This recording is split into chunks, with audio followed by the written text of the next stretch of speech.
Hey guys, here we are. We're going to go over proportions today. This is 2.6. Proportions are two fractions that are equal to each other. And an interesting thing happens when you have a proportion. Their cross products are equal. So these two fractions are equal to each other. And so what happens is when we do 5 times 2, we get 10. And when we do 1 times 10, we get 10. So that means that we can cross multiply and create an easier problem. Same thing here. 4 times 12 is 48, and 8 times 6 is also 48.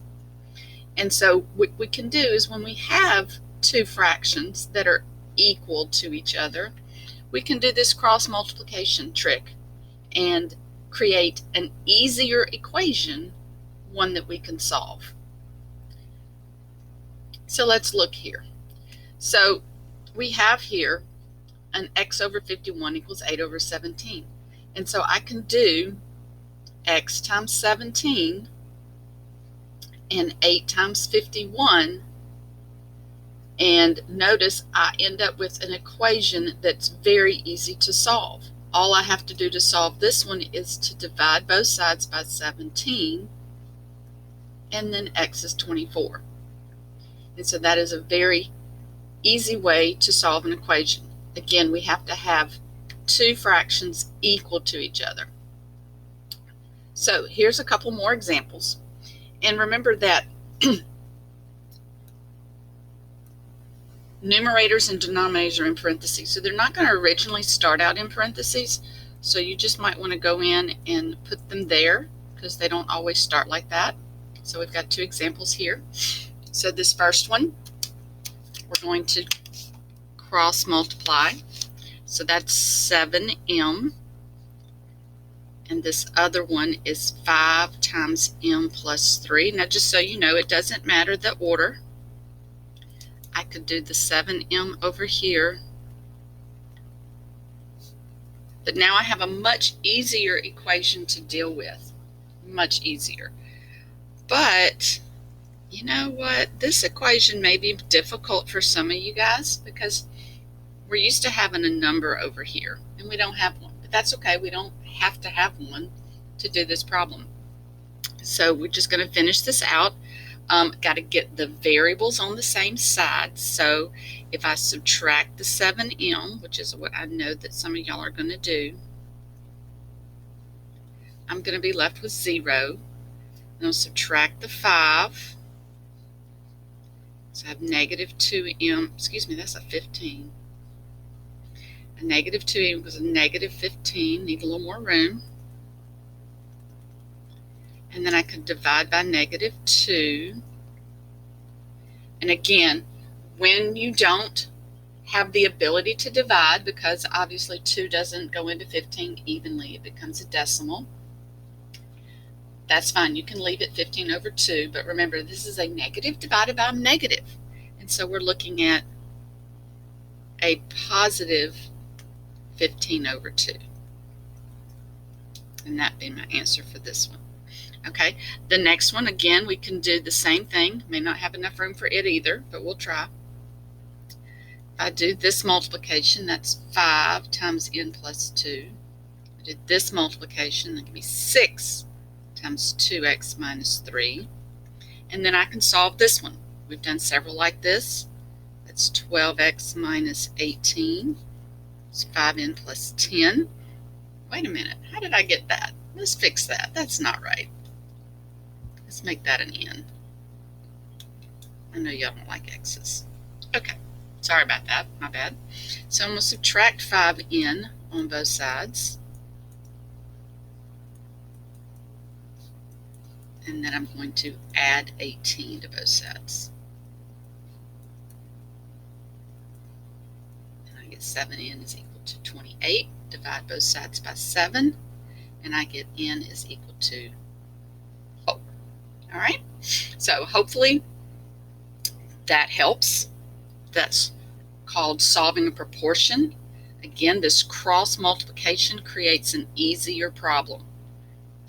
All right, now this particular situation gives us this really powerful tool for solving types of application problems. And you have several different types in your homework. So just quickly, the best way to do these is to set up your fraction in words first, and then make your two fractions that's going to be your problem.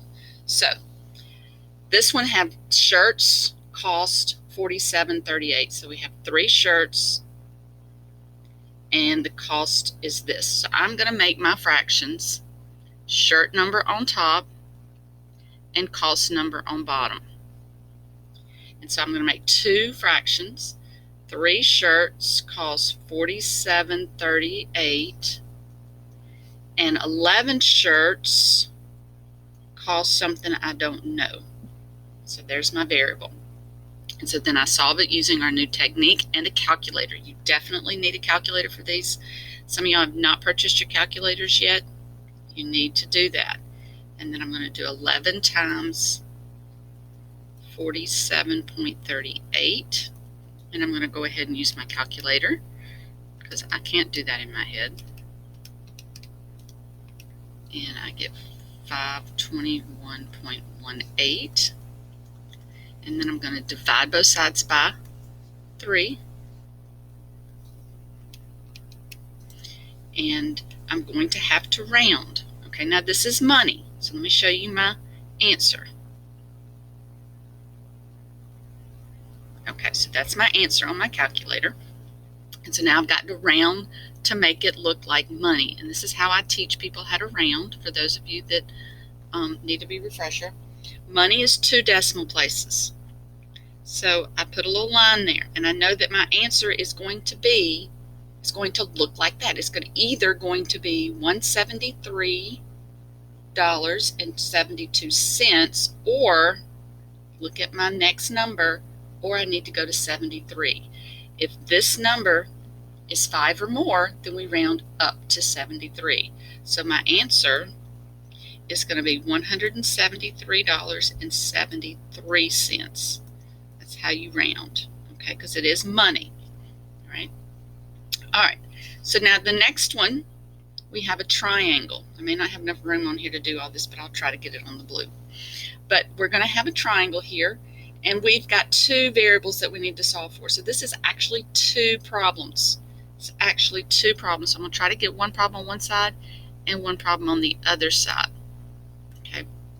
So again, I'm going to set up my triangles. I'm going to do I can do big triangle over little triangle, or I can do little triangle over big triangle. It doesn't matter. So I'm going to do little triangle over big triangle.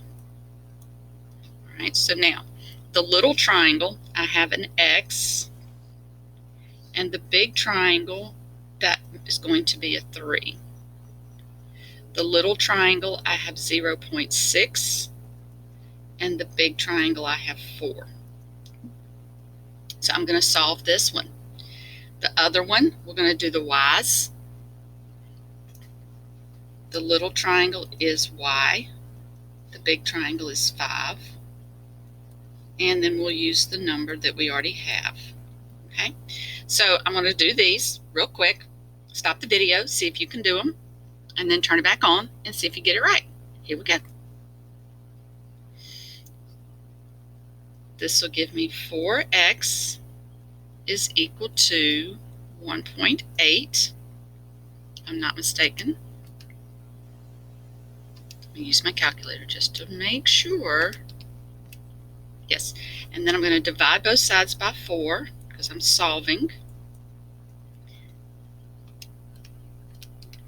And I'm going to get 0.45, and that's going to be my answer. Okay, other side, I'm going to get 4y is equal to 3.0. Divide both sides by 4. And I'm going to get 0.75. Now, the question is, well, Ms. Cox, I thought we did fractions.